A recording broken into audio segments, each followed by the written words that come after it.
Here are the tools that you will need.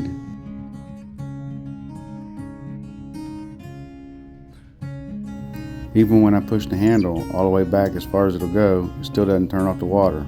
So I'll need to replace the seat. Alright, I'll use the handle puller to remove the handle.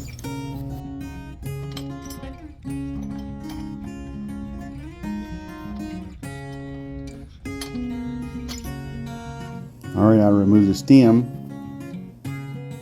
The seat wrench has different sides. Just make sure you find the one that fits.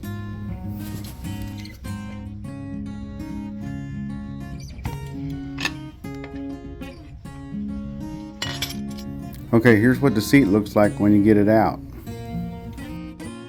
If you look close, you can see there's a chip. That's what causes the water to still run. I have this kit that has many different types of seats. I hold the new one with my finger until I get it started in the hole, then I tighten it up. And I also go ahead and replace the washer on the stem while it's out.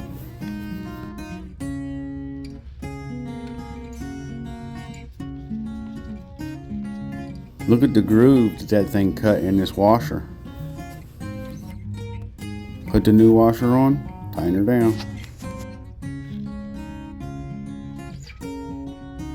Alright, next thing I do is I pull the stem apart. Sometimes you gotta use pliers and the handle itself to get it to unscrew.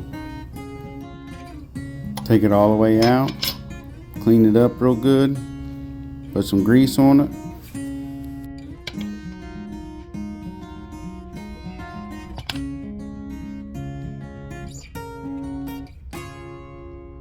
Put it back together, work it back and forth.